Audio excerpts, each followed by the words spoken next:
Assalamualaikum warahmatullahi wabarakatuh. Bismillahirrahmanirrahim. Alhamdulillahirabbil alamin wassalatu wassalamu ala asrafil anbiya'i wal mursalin wa ala alihi wa sahbihi ajmain amma ba'du. Allahumma akhrijna min zulumatil wahmi wa akrim bi nuril fahmi wa ta'alaina bi ma'rifatil ilmi wa ahsin ahlakana bil hilmi wa sahil lana abwaba fadlik wa ansur alaina min hazaini rahmatika ya arhamar rahimin walhamdulillahi rabbil alamin. Al-mukarramin, para asatiz yang saya hormati, wabil khusus Ketua Pengajian sekaligus Bapak RT 03, Bapak Asmawi beserta staf-stafnya, Bapak Subagio, Bapak Mansur, dan juga yang saya hormati para orang tua saya yang saya tidak sebutkan nama, namun tidak mengurangi rasa hormat saya. Mudah-mudahan sehat panjang umur selalu. Dan juga yang saya hormati Bapak Haji Junaidi, Bapak Haji Didi Jarkoni, dan juga jamaah Majelis Taklim Albaniyah rahimakumullah, dan juga yang saya hormati tamu kita dari Pengasinan, Bapak Ustadz Soni Maulana. Ahlan wa sahlan, salam kenal. Dan juga sahibul bait Ibu Mariani beserta keluarga besarnya, anak, mantu, cucu. Ya, mudah-mudahan Allah beri kesabaran, ketabahan, kekuatan iman dan Islam, dan Allah jaga selalu kesehatannya. Amin ya rabbal alamin. Pertama, marilah kita ucapkan syukur alhamdulillah karena nikmat iman, Islam, dan nikmat sehat, sehingga kita dapat melaksanakan kewajiban kita, yaitu talabul ilmi, sekaligus juga memenuhi undangan sahibul bait dalam rangka mendoakan almarhum Bapak Salimin bin Mad Islam. Mudah-mudahan doa kita diterima oleh Allah Subhanahu wa taala, yang mana harapan kita almarhum diampuni segala dosa-dosanya, diterima amal ibadahnya, dijadikan kuburnya raudhah min riyadil jinan, dan dijauhkannya kuburannya dari hufra min hufarin niran. Salawat beriring salam semoga tercurah limpahkan kepada baginda alam Nabi besar kita Muhammad sallallahu alaihi wasallam. Jamaah Masjid Taklim Albaniyah rahimakumullah, malam hari ini ya memang diuber-uber waktu, mau cepat-cepat mau nonton bola gitu ya. Ya. Jadi memang udah pada gelisah katanya. Makanya saya nggak bawa kitab. Dikirain tahlil doang, disuruh ngomong juga. Sekedar ngingetin buat kita, di dalam kitab Nashihul Ibad, di sana Nabi bersabda yang diriwayatkan oleh Imam Ali karamallahu wajha.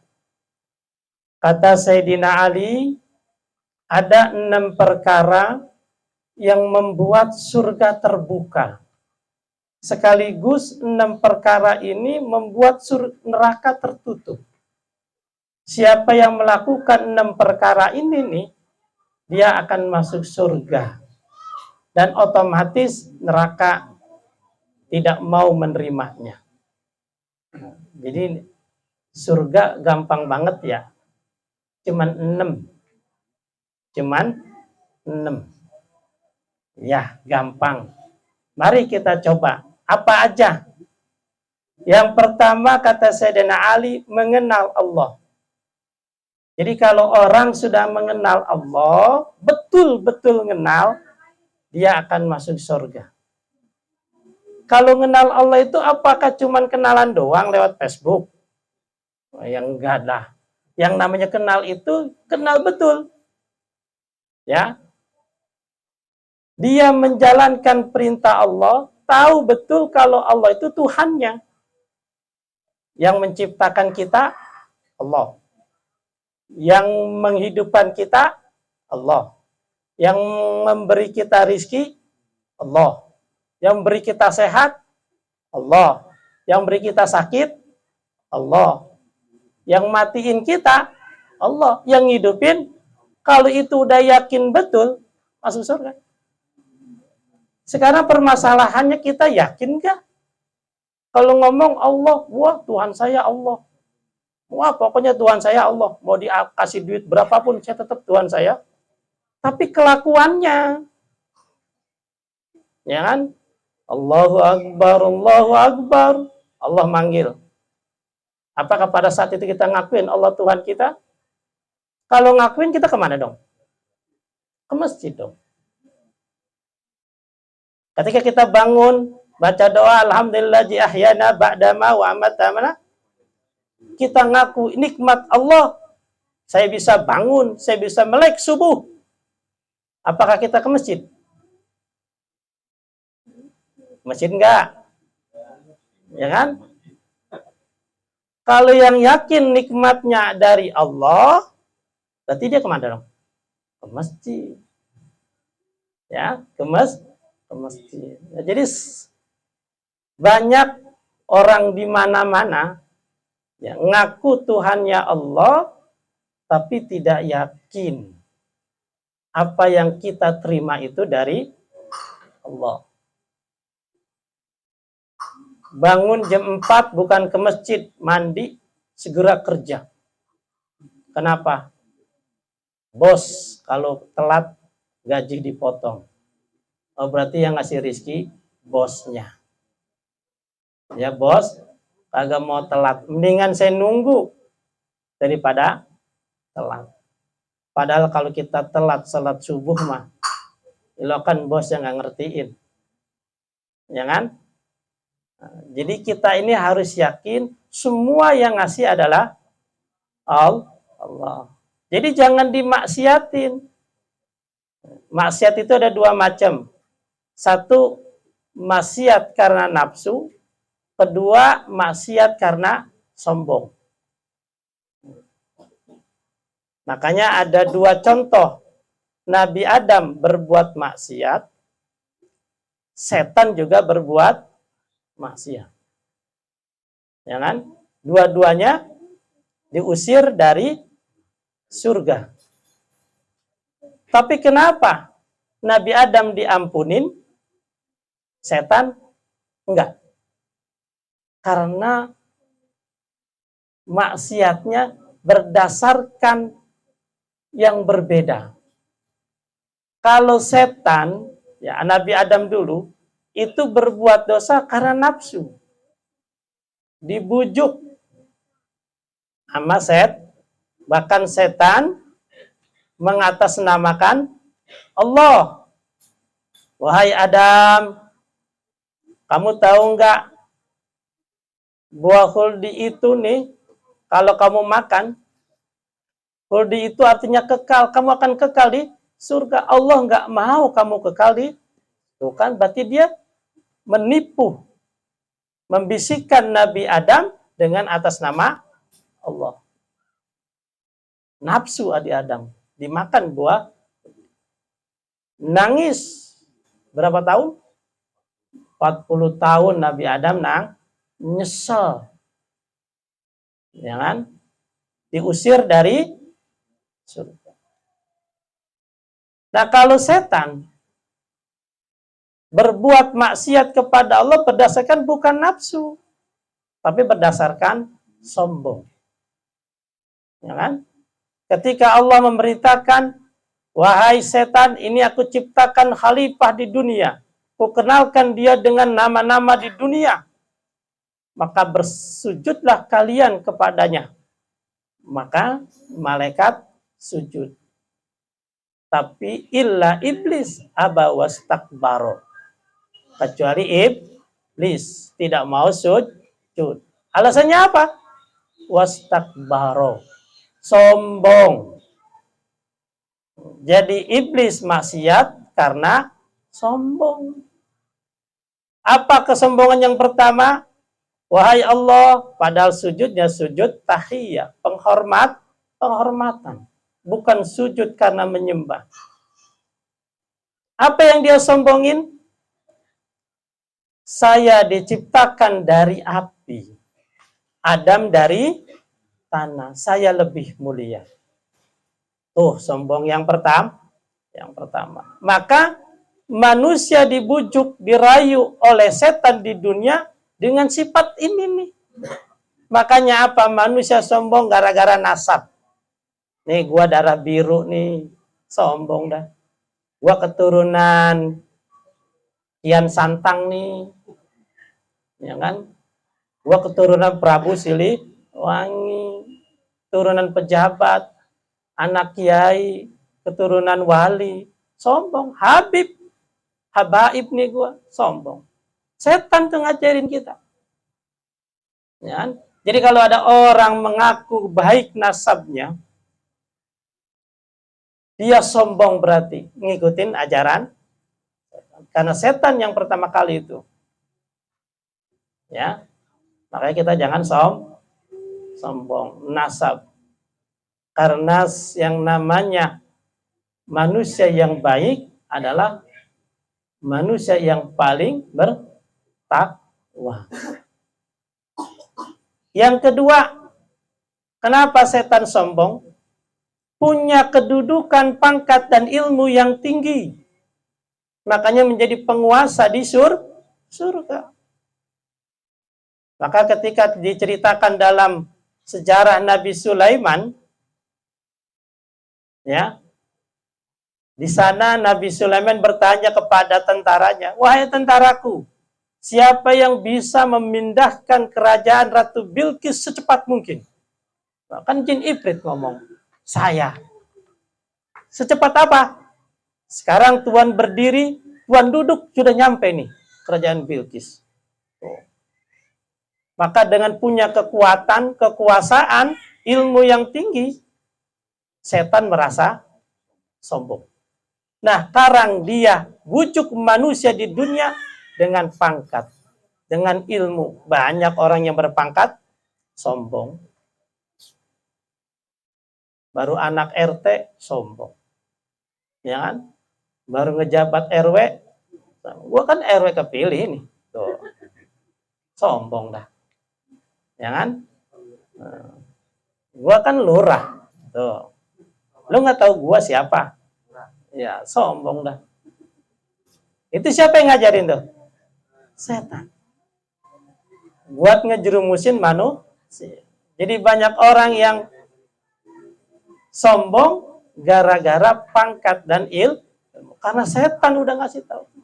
Lu gua nggak dipanggil ustadz, gua nggak bakal nengok. Kalau nggak dipakai haji, gua nggak nyaut. Nah, ada sombong dah tuh. Ya. Ada yang begitu, nggak dipanggil haji nggak mau nengok. Nggak dipanggil RW ngambek. Ya. Setan tuh udah ngasih ngajarin kita sombong. Ya. Nah, makanya kita jangan ngikutin setan. Ya. Itu. Dan yang ketiga, ya. Itu adalah bujukan setan yang memang dia berbuat maksiat berdasarkan kesombongannya. Maka kita kalau berbuat maksiat, jangan sombong. Sholat, masuk ke neraka, paling dibakar. Ya kan? Lagi temen gue banyak entah di neraka. Tuh. Sombong kalau begitu. Ya. Maka Nabi Adam diampunin dosanya sama Allah. Tapi iblis tidak. Makanya kita kalau berbuat maksiat jangan sombong. Apa ciri orang maksiat sombong? Diceritain sama orang. Gua tadi malam habis minum 4 botol. Gua nggak ngapa-ngapa. Wah, nggak ngapa-ngapa. Minum apaan ini? Awas, jangan sombong. Jangan sombong. Jangan, gua malam masuk diskotik, gua bayar mahal. Duitku mah banyak, nggak bakal habis. Jangan. Berarti dia bermaksiat, cerita kepada orang lain, berarti dia, ya. Maka kita kalau berbuat maksiat, kalau terlanjur, Ya, jangan cerita, tutupin, tobat langsung. Kayak Nabi Adam. Nabi Adam aja tobatnya nangis tuh, kagak udah-udah, sampai air matanya banjir. Ya, kita makan beda, buat maksiat bukannya nangis, ketawa, seneng, ya gembira. Naujubil, nah, gitu ya. Jadi itu yang pertama, pintu surga akan terbuka kalau kita benar-benar mengenal Allah, ya kan? Ya kayak guru kita tadi cerita kan, ada orang datang kepada Nabi, ya Rasulullah, saya suka mabok, tapi saya pengen masuk Islam. Ya silakan saja masuk Islam. Dalam Islam mabok agak boleh, tapi saya senang mabok, ya silakan saja mabok. Tapi berusaha untuk menguranginya. Nggak bisa, coba lagi. Nggak bisa, coba lagi. Ya kan? Kurangin sebotol mah.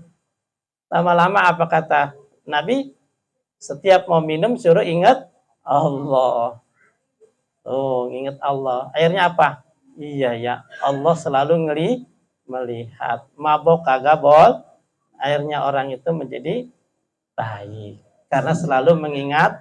Nah, jadi sekarang kalau kita kepengen baik, ingat sehat datangnya dari Allah. Rizki datangnya dari Allah. Tanda terima kasihnya apa? Menjalankan semua perintah Allah. Ya benda Adam tafarrag li ibadati mala asadrika ginan wa asuddu fakraka. Ya kata Allah, wahai manusia, ibadalah kepadaku, maka akan kupenuhi semua, ya, akan kupenuhi dadamu dengan kekayaan dan akan kupenuhi semua kebutuhanmu. Wa in lam taf'al, tapi kalau kamu nggak mau ibadah, malak tuyad dan syuglan, akan kupenuhi hidupmu dengan kesibukan yang amat sibuk. Tapi falam asyuddu faqraka, tapi aku tidak pernah penuhi semua kebutuhanmu. Sibuk mas sibuk, utang makin banyak, masalah makin banyak. Sibuk mah banget, ke masjid sampai nggak sempat, ngaji sampai nggak sempat, tapi utang agak lunas-lunas.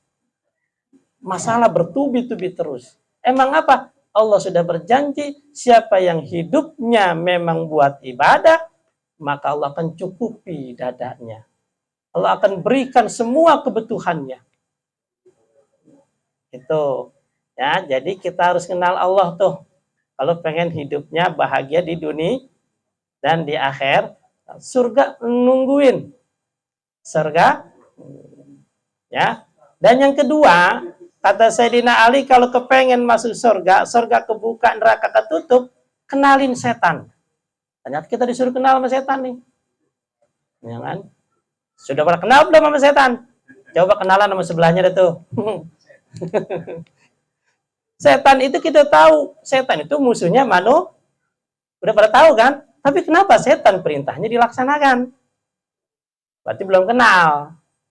Kalau udah kenal, setan adalah musuhnya manusia, musuh yang paling nyata. Udah pada tahu. Tapi kenapa setan kita temenin? Tapi kenapa setan perintahnya kita kerjakan, kita laksanakan? Berarti belum kenal. Jadi kalau kepengen masuk surga, surga terbuka, neraka tertutup, kenalin setan. Dalam artian apa? Jangan dengerin katanya. Jangan laksanakan perintahnya. Cirinya apa? Nafsu. Rata-rata nafsu dorongan setan. Gak ada orang gue nafsu banget pengen ngaji. Kapan sih malam Senin? Lama amat sih. Jarang yang begitu mah. Ya kan? Yang ada malam Senin lagi baik Kak. Mulangin. Yang udah narik ya. Ya kan? Mulangin ini wadah. Malah gede banget ini. Jadi kalau ada dorongan baik berbuat ibadah, namanya dorongan ruhaniyah. Ya kan? Jadi setan itu mendorong kita selalu untuk berbuat maksiat kepada Allah. Ya. Makanya dia selalu berusaha itu. Setan kapan sedihnya Pak? Sedihnya itu habis Ramadan, lagi lebaran. 1 Syawal tuh setan sedih itu. Kenapa? Karena orang Islam habis puasa, ibadah di bulan Ramadan, kan itu kan dosanya dihapus, bagaikan bayi yang baru dilahirkan. Setan capek itu dia. Goda 1 tahun capek banget lah, dosa dihabisin, diampunin. Makanya sedih banget itu. Paling menderita tuh setan habis Ramadan tanggal 1 Syawal. Kenapa? Rata-rata orang Islam yang puasanya, ibadahnya benar, dosanya habis. Makanya apa yang dilakukan? Lebaran setan gencar-gencaran. Makanya apa yang terjadi? Saking gencarnya setan, masjid sepi. Setan semuanya kekuatannya turun semua itu. Lu puasa, kemarin Ramadan udah puasa, kepala lu udah banyak, udah gak usah ke masjid. Jalan-jalannya ke Pilang, nginep. Ya kan? Jalan-jalan, duit ambur-amburin, udah pergi sono. Pantai bulan puas, sono, pergi yang jauhan dikit. Ke Bali, ya kan? Ke Bali, sholat kagak, ya kan? Ribet.